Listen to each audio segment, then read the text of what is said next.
Hi, I'm Andy Teach, host of Andy's Awesome Adventures, and welcome to Split, Croatia.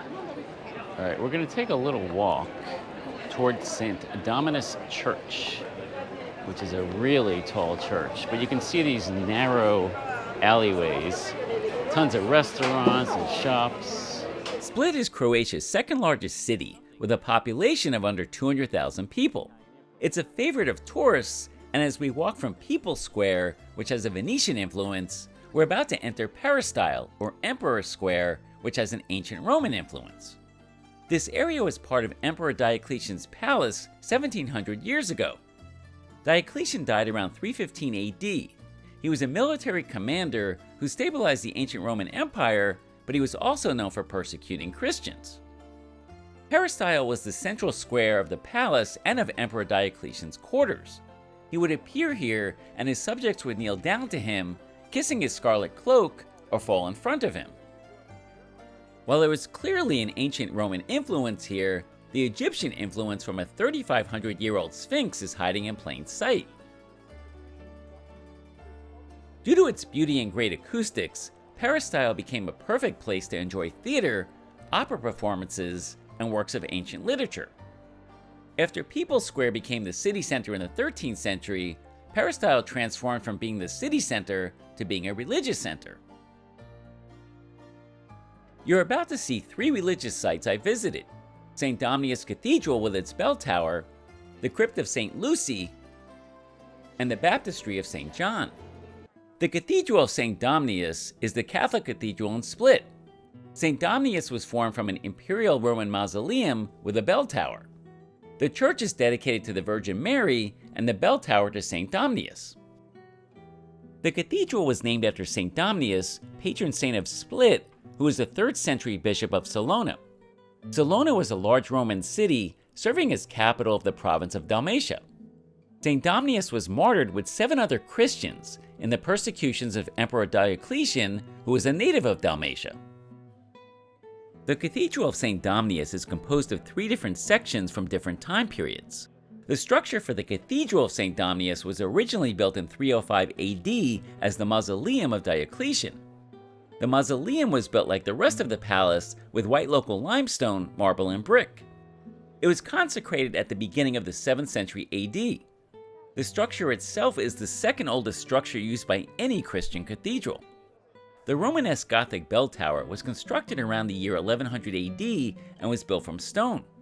It took over 300 years to complete. Extensive rebuilding from 1890 to 1906 radically changed the bell tower, and many of the original Romanesque sculptures were removed. In the 17th century, a choir was added to the eastern side of the mausoleum. For that purpose, the eastern wall of the mausoleum was torn down in order to unify the 2 chambers. The choir has stalls from the 13th century. The bishop's seat is that of Archbishop Ponzoni, who is buried underneath it. Along the walls are canvases, and the largest one from 1695 depicts the life of St. Domnius. One of the best examples of Romanesque sculpture in Croatia are the wooden doors of the cathedral. They were made by the medieval Croatian sculptor and painter Andrea Buvina around 1214.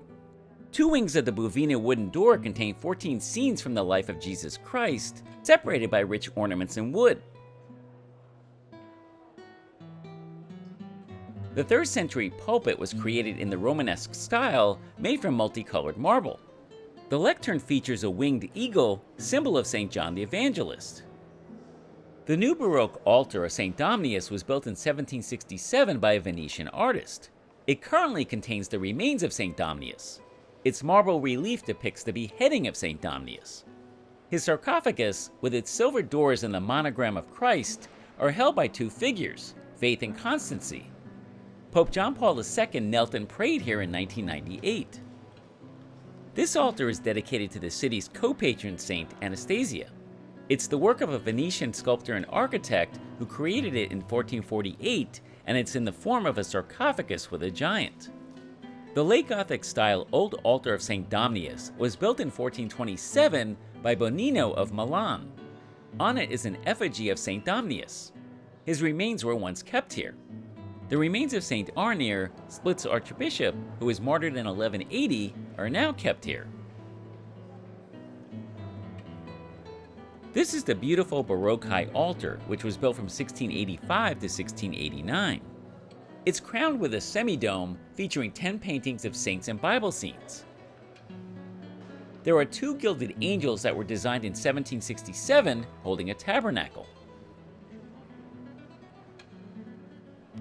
The floor was originally 7 inches lower than today's floor and was covered in mosaic. This is part of the original floor. Underneath the Tower of St. Domnius is the Crypt of St. Lucy or St. Lucia. She is the patron saint of the blind, having had her eyes gouged out before being martyred under the purge of Diocletian. Lucy was a young Christian woman from a very rich family in Syracuse who dedicated her life to God, which was very dangerous at the time. She would accompany her mother to the catacombs to pray with other Christians. As the story goes, there was a young man who fell in love with her, but she kindly refused his marriage proposal. He was angry because of it, so he reported her to Roman authorities. She was arrested and killed the same day. Legend says that Lucy gouged out her eyes out of despair and sent them to her rejected fiancé on a plate. By a miracle, the Virgin Mary returned even more beautiful eyes to her. This is the reason why Holy Lucy is the patroness of the blind. They put Lucy on a stake to be burned, but the fire did not touch her at all. One of the Roman soldiers cut off her head with his sword. After the Edict of Milan, the Pope proclaimed her a saint. She is remembered on the date of her death, December 13th, which is known as St. Lucy's Day. The Baptistery of St. John was built at the end of the 4th century by Diocletian. The headless sphinx now resting in front of the temple was one of the presumed 12 sphinxes that Diocletian brought as decorations for his new palace from Egypt. The baptistry was a temple of Jupiter before it was converted in the 6th century. The statue of Jupiter was replaced by a bronze statue of St. John the Baptist, which was created by 20th century Croatian sculptor Ivan Mestrovic. In front is the baptismal font, which was made in the 13th century.